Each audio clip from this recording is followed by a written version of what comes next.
Hi, it's the Lock Lady again. I just wanted to tell you a little bit more about my family and the journey that we've been on.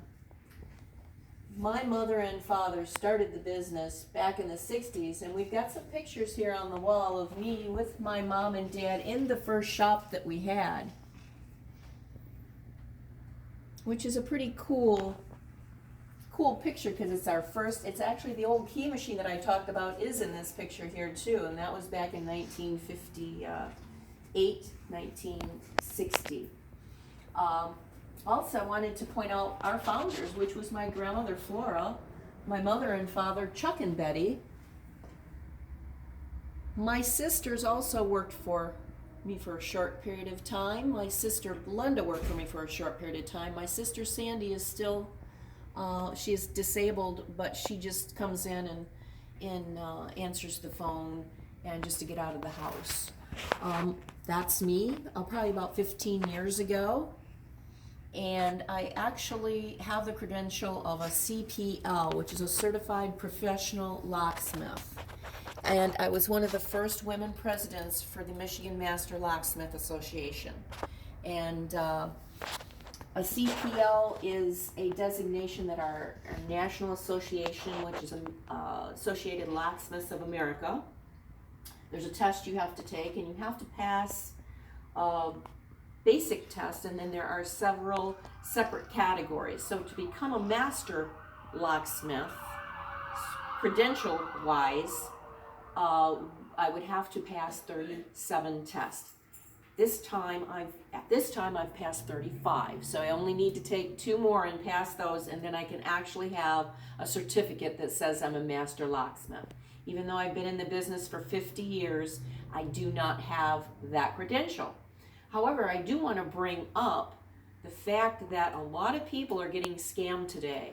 You're on your cell phone, you've locked your keys in your car, you've lost your keys, you need some sort of emergency service, or you just need locksmith service. You go on your phone, and oftentimes the legitimate locksmiths don't show up where they need to show up on that first page. So just beware when you make those calls that it's not going through a call center. And one of the biggest things you can do is you can find out if they've got a legitimate address.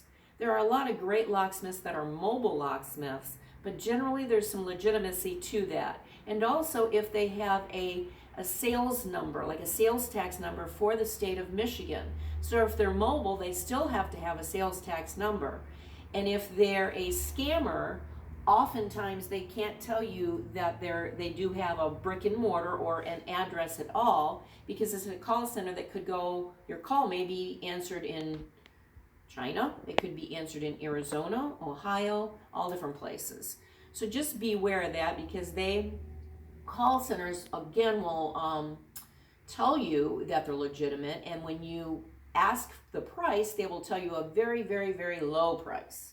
So it's like, okay, come on out and service me, and when they get to you, they accelerate that price and increase it substantially. It could be 10 times more than what they told you. It could be a $30 charge, and then it ends up being $300 to $600.